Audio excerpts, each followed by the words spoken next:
Chef de l'État Mokondi Yamboka Félix Antoine Tshisekedi Tshilombo azalaki na tête à tête mokolo ya lelo na secrétaire général ya Nations Unies Antonio Guterres esika wapi basololi makambo oyo ezali ya République démocratique du Congo esengeli ko bapeli susu ba victime ya volcan Nyiragongo bazali bongo ko vivre ba condition moko très difficile na ba site ya ba cantonnement esika ba tia bango 7 personnes bakufi na naufrage moko na lac Kivu epesi pasi pe mawape sengeli we bakekote ya musique concert ya mwana mboka Weranson artiste congolais oyo esengeli ke beta mana Zénith de Paris ezali bongo annulé préfecture ya la police ya mupandi wana aboyi yango suite ya nyonso oyo bakombata bafundi na oyo nyonso esalemaka na concert ya Fally Ipupa ya arena nde epesi bango moyen ya koboya concert oyo pona koboya ba dégâts mususu oyo ekoki kosalama kuna na mboka France. Quelques congolais oyo peto kutana na bango na Kinshasa awa baluka ko réagir pona koboya likambo oyo ya ko annuler concert ya mwana mboka Weranson na pe ko senga na ba congolais nyonso bazala uni pona lokumu ya République démocratique du Congo wana ezali quelques sujets oyo toko développer na édition ya mokolo lelo KNB News première chaîne d'information en continu na Lingala édition ya mardi 21 septembre 2021 oyo ngai na zena plaisir ya ko présenter bino yango pe na souhaiter bino bonne malamu.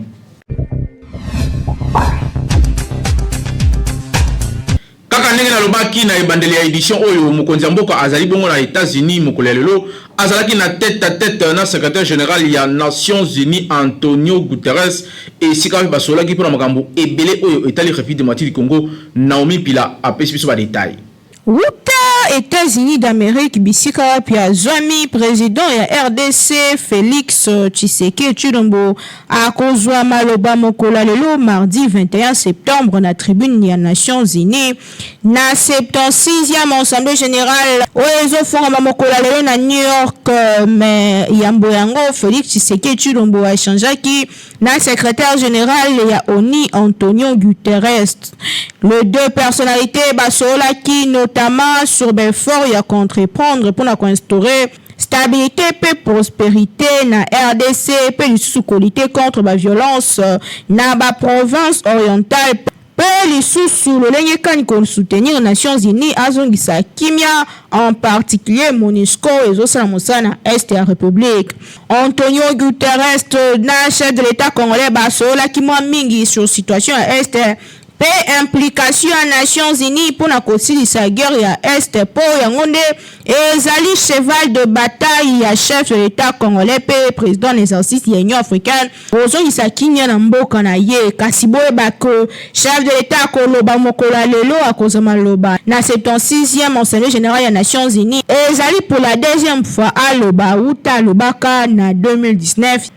Discours ya président Félix Tshisekedi kozala retransmis en direct na RTNC na 19h juste heure ya Kinshasa. Débat général et ko se tenir kino le 27 septembre ti mokolo ya samedi ba chef de l'État o ba uti ba mboka ya ndenge na ndenge bango nyonso bakutani na New York wat bakosola sur avenir ya monde après Covid-19 oyo déjà bakomi kozwa quelques solutions notamment vaccin oyo ezali bongo ko prévenir contre pandémie yango alors que ezali ko continuer ko sala rage na mikili mosusu quand même vaccin et ko calmer le lenge kani ko se relever après pandémie oyo nyokoli mokili nde ezali ba élément pe quelques maloba ekolubama na 76e assemblée générale oyo efungami mokolo ya lelo mardi 21 septembre 2021 wapi pe chef de l'État congolais akozwa maloba na tribune ya Nations Unies. Donc etikali à suivre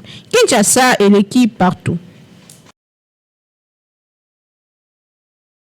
Ba victime ya volcan Nyiragongo bazali ko vivre na ba condition moko ya malamu te. Société civile ya kote kuna alerter ba kondi baluka solution pona kuluka ndenge ni ko tshaba ndeko wa l'abri po makomba komi ko sala ezali ko pesa participer mawana soni pour le reportage. Ba victime ya récente éruption ya volcan Nyiragongo oyo baute ko bungisa banda kuna bango bazali ko vivre ba moment moko difficile na site ya cantonnement. Alerte oyo esalemi na société civile ya territoire ya Nyiragongo oyo azali ko s'inquiéter pour na tina na bango. Na communiqué moko de presse oyo esalemi ki moko lobi lundi 20 septembre 2021 ba force vive bazali ko lobaki ba sinistre oyo na kati na bango basi ya Zemi tope basi mususu oyo bazali na komelisa na bana bazali confronté na nzala pe lisusu na ba maladie liée na conditions sanitaires oyo ezali malamu te. Pour na survivre na situation oyo mingi kati na bango bazali contraint ya ko se débrouiller quel que soit nature ya ba démarche malgré ba conséquences inattendues oyo ekoki kokomela bango ba sinistre ya volcan Nyiragongo bazali ko vivre actuellement na ba conditions moko très précaires caractérisées na ba maladies respiratoires dues na ba conditions hygiéniques et sanitaires pe ba intempéries ya ba nature nyonso ndenge awa bazali koloba manque ya suivi ya basi ya Zemi na ba oyo bazali ko melisa penzala suite na non ravitaillement ya ba vivre situation oyo ezali ko tinda kutu ba sinistre mususu ba kende ko yiba misusu bazali ko se livrer na prostituée pe na suka chef de l'état yemoko. Pendant ba séjour na bango, autorité congolaise oyo nyonso ba annonçaki ba mesures adéquates pour na prise en charge effective ya ba sinistre. Kasi 4 mois yango yo banda ku yango esalema te. Ba détournement en cascade ya ba aide oyo utaki na États-Unis, na Union européenne, na Kenya, na Congo Brazzaville, na gouvernement central, ti kutu na ba partenaires privés oyo mingi kutu pe ba funda kutu makambo yango. Mais ti lelo oyo lumière ezali nanu te à l'exception ya quelques arrestations oyo et salemaki na territoire ya Rutshuru bakondibo tia mayele makasi bandeko na biso basinistre bazali ko souffrir to boyi bakufa bongo bokende kokunda malamu te. Kinshasa eleki partout. 7 personnes bakufi na naufrage moko oyo et salemi na lac Kivu ezali dina nini ba détail na reportage oyo. Au moins 7 personnes bakufi pe plusieurs autres personnes bazali portées disparues na naufrage moko na embarcation moko motorisée oyo euti ko salema na lac Kivu na pourquoi il y a lundi 20 septembre 2021 à niveau ya Ruunde na territoire ya Kaele na Sud Kivu. Nouvelle yango ezaki confirmé mokolo lundi kaka 20 septembre 2021 na presse locale na nzela ya Pascal Kasima na administrateur assistant ya territoire ya Kaele. Azali ko préciser que embarcation oyo ezalaki na 31 passagers et 7 membres d'équipage. Pascal Simana azali ko souligner que 20 personnes de bazalaki sauvées et 7 corps sans vie ezalaki repêchés. Na kati ya 7 corps yango 2 membres d'équipage. Administrateur assistant ya territoire ya Kaele azali ko renseigner que cause ya naufrage oyo ezali mo pepe ya makasi oyo eyaki ko entraîner ba vague mais lisusu mauvais chargement oyo bandeko oyo basalaki pona part ya société civile ya Kaele azali fustigé ya ko constater que ba promesse ya chef de l'état Félix Antoine Tshisekedi Tshilombo ya ko construire 4 ports modernes na Kaele ezali na ko umela ya ko se matérialiser promesse oyo esalemaki na avril 2019 après naufrage moko oyo ekozaka plusieurs morts na partie oyo ya République démocratique du Congo na bongo société civile azali ko senga na bakonzi baluka moyen moko ya ko tia pression na gouvernement pona ko luka ko construire ba port oyo po et permettre na bandeko oyo basala musala na bango na kimia nyonso. Kinshasa eleki partout.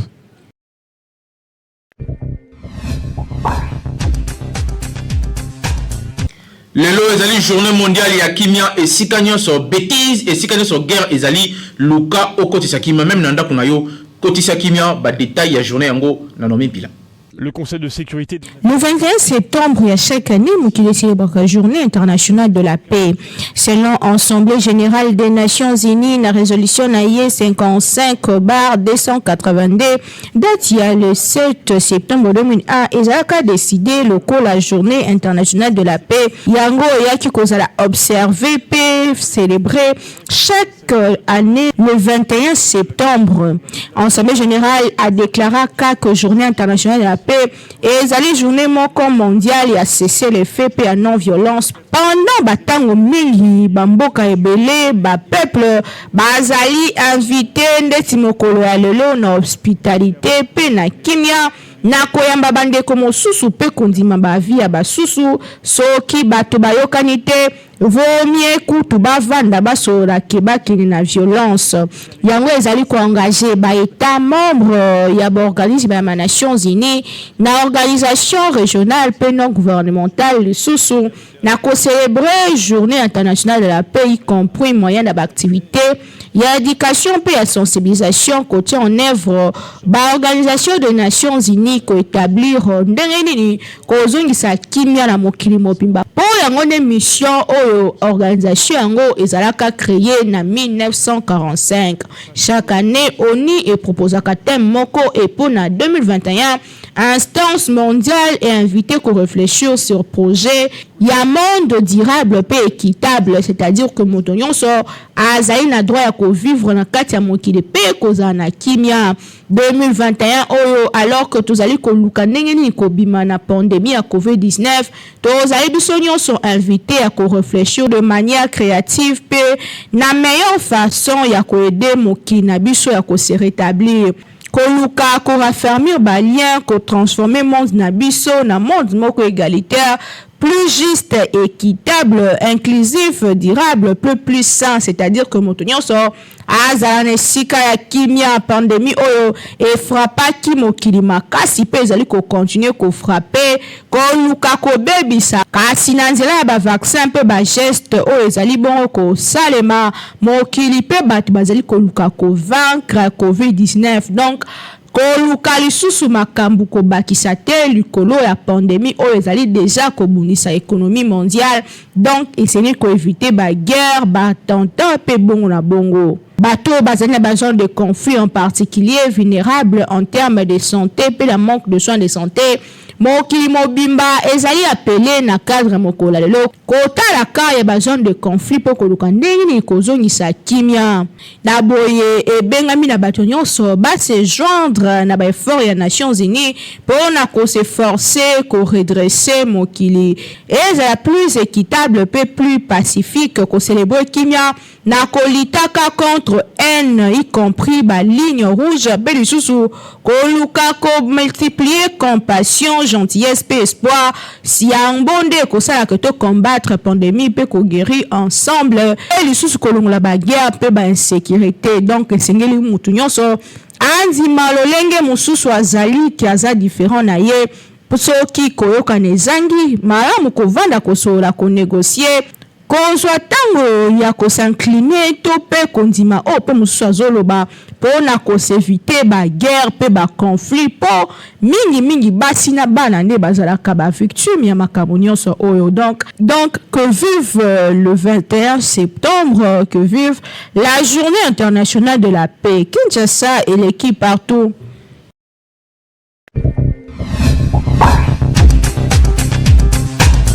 Est-ce que ezali malamu mwasi na mobali basalelaka brosse moko essuie même moko mingi pe kutu bakoma kolata na ba sous-vêtement moko réaction ya population na micro ya Hervé Zaka Peggy Ilunga pe na commentaire ya Merveille Mobende.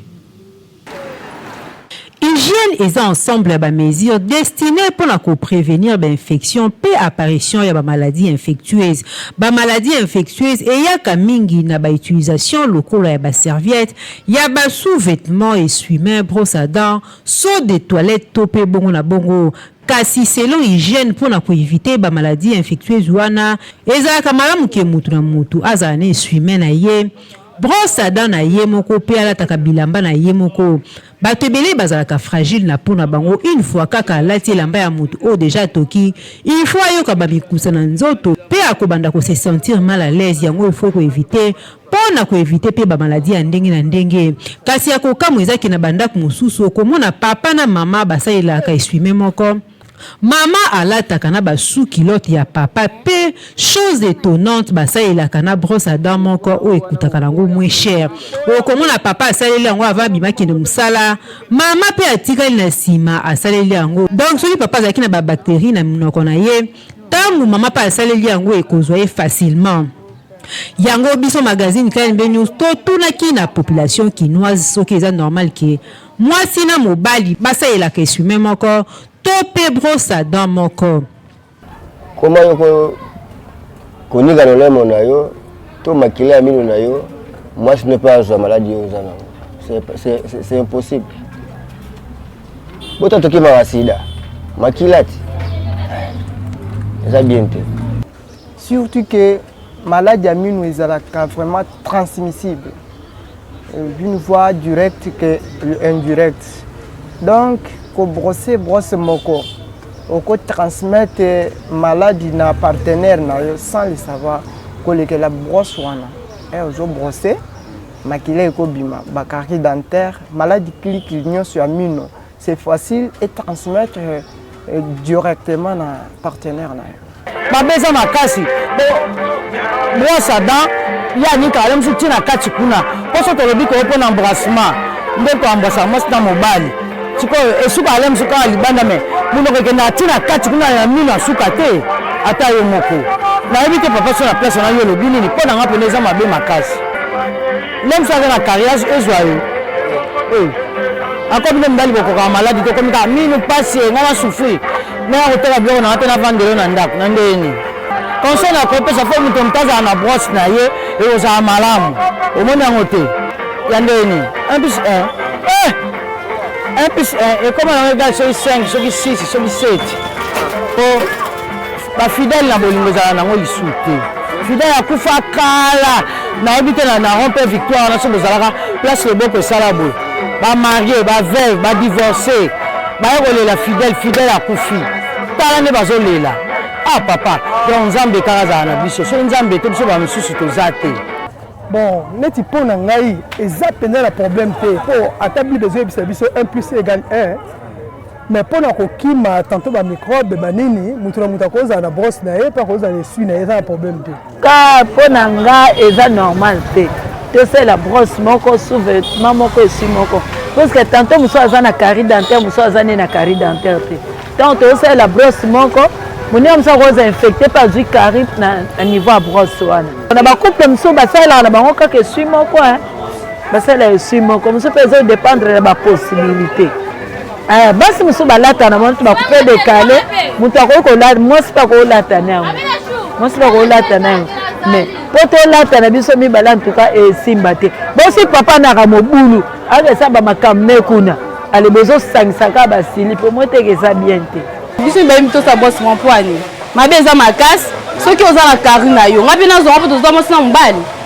Mobile aza na décalé, moi ça na caleçon. Siko poani ke to lata ba décalé ngana yo. Avec bolingo moi mati makas za la te papa. Yo mo zo ta décalé mobile. Na intention ni.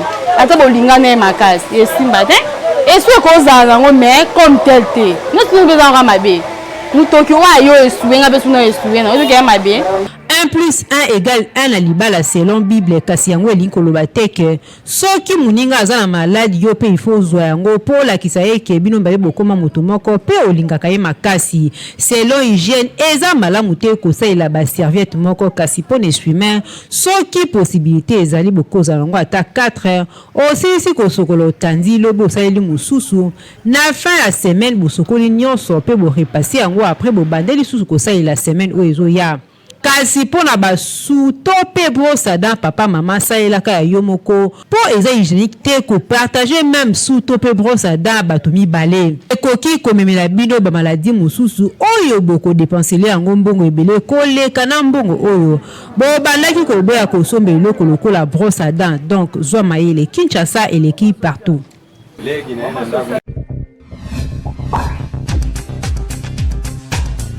Bakongolais bazali très dessus na annulation ya concert monene oyo nga kobetama na Zénith mokolo le 25 septembre oyo mwana mboka we ranson elongo na groupe na mbomba balingaki ba se produire na Zénith de Paris pona ko zongisa lisusu bendele ya République démocratique du Congo likolo na culture congolaise kasi epesi pasi pe ma wa préfecture ya police ya Paris aboyi concert yango bolanda ba détail na reportage oyo. Concert, il y a orchestre Wenge Musique à maison mère, il y a artiste congolais Noël Ngiama Makanda, Ranson, qui prévu mon collègue samedi 25 septembre 2021 dans Zénith de Paris en France et Zali Bongo annulé. Na Bongo préfecture, il y a police, il y a Paris a décidé qu'il y a mon collègue lobby lundi 20 septembre, il y a quoi interdire live oyo sengela qui est marqué retour, il y a roi, il y a musique congolaise dans scène internationale. Concert, il y a artiste congolais Ranson qui programmé le 25 septembre 2021 à partir de 20h dans Zénith de Paris. la Villette située 221 Jean Jaurès na Paris 19e et ezali bongo interdit nenge tokoki kotanga na arrêté ya préfecture ya police ya Paris. Pour na ko justifier décision na ye, préfecture ya police a affirmé que concert ya Weranson et s'inscrit dans contexte moko politique tendu peu violent entre ba partisans pe ba opposants ya régime en place na République démocratique du Congo. Pelisusu patron ya Wenge Musique Maison Mère azali considéré lokola moko ya ba proche ya ancien président Joseph Kabila Kabange et pe ya successeur na ye actuel président Félix Tshisekedi yango ezali ko susciter mobilisation moko ya ko mata ya makasi chez ba opposants radicaux congolais ya diaspora o bazali installé na France pe na ba pays o ezali nzinga ya France. Bandeko oyo nyonso tout bazali ko indiquer que ba déposaki ba déclaration ebele ya ba manifestation pour le 25 septembre au ezali koya pembeni ya Zénith wana avec intention ya ko bebisa to pe ya ko bunda to ko sala makambo ya mabe na ba spectateur oyo bakoya concert pe bako créer désordre na kati pe libanda ya salle pona ko étayer ba argumentaire na bango. Préfecture ya police ya Paris a rappelé que ba récent dégâts au salamaka na concert ya Fally Ipupa moko lisusu ya artiste congolais na arena ya Paris na date ya le 28 février 2020 oyo et salaki ke ba manifestation ya makasi et salema pe ba dégâts matériels importants et salemaka notamment ba véhicule ebelé et salaka incendié pe et salaka malamu te na ville ya Paris po batu mingi bayaka ko se plaindre na police ba mituko na bango zikaki ba dégâts ya makasi et salemaki ba boutique mususu epelaki moto pe et salaki désordre ya ko sakanate ba troublaka ordre public na bongo ba konzi ya la police ya Paris ba boy concert ya Weranson et Betama. Et Sengeli ko rappeler que concert oyo ya Weranson na Zénith de Paris ezalaki prévu bongo le 17 septembre avant ba ko renvoyer ango le 25 septembre suite kaka ya délivrance ya ba visa na ba musicien oyo ya orchestre ya Wenge Musique Maison Mère na Maison Schengen awa na ville ya Kinshasa. Na bongo Sengeli ba kondi ba tia mayele pona ko silisa likambo oyo peut être yebi etelelo président oyo azali actuel na mboka na biso azali moko ya ba opposant oyo ba congolais ya diaspora ba lingaka mingi kasi tozali ko kamwa ndenge nini makambo oyo ezali ko continuer ba congolais bo chamwa mai na kati ya vino na bino pe mboka ezonga elengi kaka ndenge tolobaka ba congolais bazongela ko beta ba concert na poto po ezali pe lokumu ya mboka tala musique na biso ndenge ekomi pona ba bêtise oyo en tout cas bo chama yele po makambo ya boye esalema lisusu te Kinshasa eleki partout. Quelques Congolais pe o tokutanaki na bango ba réagisaki par rapport à l'annulation ya concert yango bazali awa na micro ya Peggy Ilunga. Biso na totomona ke Weranson na moment ya ex-président abandaki kobeta ba concert pour na président de la République ancien na biso Kabila. Yango wana esalaki ba diaspora na batapoto bamona bino te seke Wera aza muta Kabila yango esalaki neti mwa casquette mo ya politique na casquette moko ya musique. Mais je doute que Weranson aza politicien. Je doute qu'aza politicien. Ils ont demandé au gouvernement d'afin de ça. Na gouvernement français pour que ma monnaie soit comme la Kimi. L'île na bango ezali que non Congo est un changement. Ce qui a solo que non bazana souci à Congo est un changement. On a raison de pour empêcher concert à Weranson. Mais ce qui toke na voler mususu au moins les musiciens congolais bazo mériter pe ko subir ba conséquences wana parce que sont des flatteurs. Baza ba flatteurs. Même figure aux hommes à l'élo, bazo appuyer Félix, même figure wana pe appuyer Kabila, les mêmes figures wana oya peut-être après Félix ba osali sous derrière bango. Sont des flatteurs basant la position T. Ça dit que pas du tout mélanger politique na culture. Est-ce que Batouana toujours baolo bazo baté que culture est indépendante, culture ni n'était karamboka. Et sa culture, tous en ont ba Nigériens, tous en ont ba Ivoiriens. Tous en ont ba Burkinabé.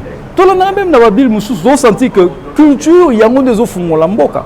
Mais politique par rapport. Voilà les raisons qu'on a trouvé et les autres quittent sa biso nassé. Ça n'a pas de raison d'être. To lingamboka na biso. Obi musique na biso oyo et kota ba frontière makas. Mais bota la ndenge to ba musicien bazo vivre. Bota ba culturel ba vivre.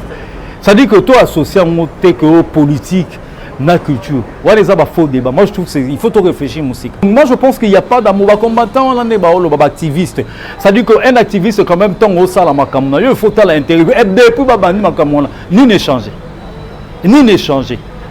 mais ceux qui baoye ça mon boya to solo la to vanda ti wapi donc na moni comme makama mutema mabe rien à voir na ndule et dans la sens te ozo mbo Kabila la satate qui se veut pas la satate ba président mbo photo linga bango oya sali musala kenda oya za musicien za semba za politicien te oya za musicien papa maman na politique état dans le but et la Michael Jackson abo ko sona président États-Unis président mbo na le musicien so président bo sola kaka eza le mo eza soni makasi ngala osenga bote congolais pona nga gouvernement congolais ba sala effort bazo ke tubani na RDC avant na makala nazo talisa bandeko na biso ya ba diaspora o baza na ngamu baza ko boya baninga ba beta ba concert et que mutu na mutu aliaka na kati ya musala na ye le baza ko interdire baninga ba s'exercer na kati ya ba travaux na bango eza déjà ko handicapé ba famille na bango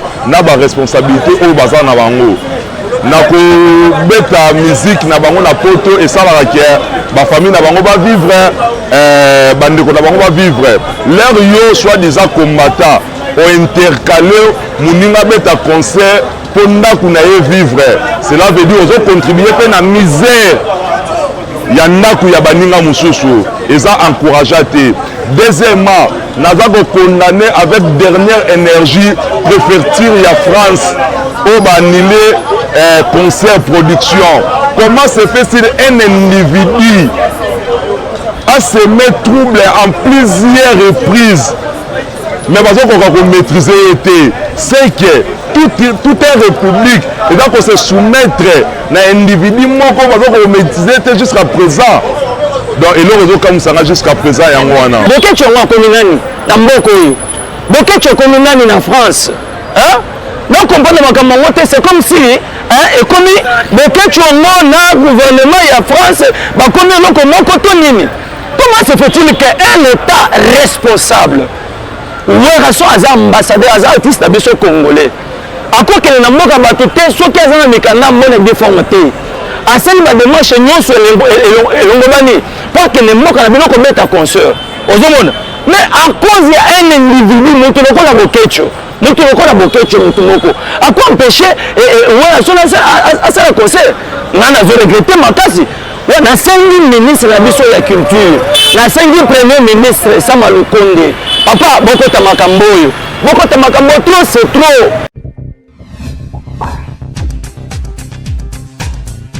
Côté ya sport et sengeli boyeba ke Sante Eloi Lupopo a otaki ko gagner équipe ya Lubumbashi Sport na score ya 2-0 ils allaient bongo pour la compte ya 27e édition ya Lina Foot Bolanda Ligue nationale de football ils allaient ko continuer ko betama awa na Kinshasa et sengeli boyeba ke grâce na doublé na ye na 85e p na 87e minute ya match Dark Bango a offrir victoire na Sante Eloi Lupopo il y a 2-0 devant Lubumbashi Sport mokolo ya lobi lundi 20 septembre 2021 pour le premier match na ye ya championnat Lupopo a réussi quand même qu'obtenir 3 premiers points dans le stade qui bat Samaliba grâce à une nouvelle recrue naye Dark Kabango. Transfuge, il y a derrière un club Motema Pembe et ici puis à Silisaki meilleur buteur il y a club dans la saison où Utiko le Dark Kabango a s'engagé Siko Yona Lupopo pour une nouvelle aventure Oyo et Bandi qui toque. Lupopo a réussi quand même entrer naye en compétition avant à affronter Mazembe avec club Sangaba l'NDP DSMP na Maniema Union Oyo bazali ba véritable concurrent na direct na course Oyo ya titre.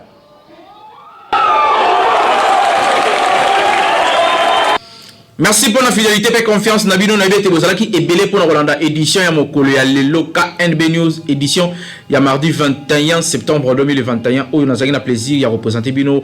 Merci pour la fidélité na bino pour ebete awa kakande bozalaka mieux informé qu'ailleurs pour être awa musala ezali ko selema toujours qui toque rédaction ba warrior bazali toujours wana pour na ko servir bino d'une manière très très professionnelle na caméra on nazali kotala Peki Ilunga on pas dit boy Hervé Zaka double poumon na régie Papa Timothée Kayembe édition et betamaki dada na merveille mobende secondé na Naomi Pila toujours na coordination il y a Grand Lion il y a communication Jimmy Mukendi Chimanga tout le micro koya magazine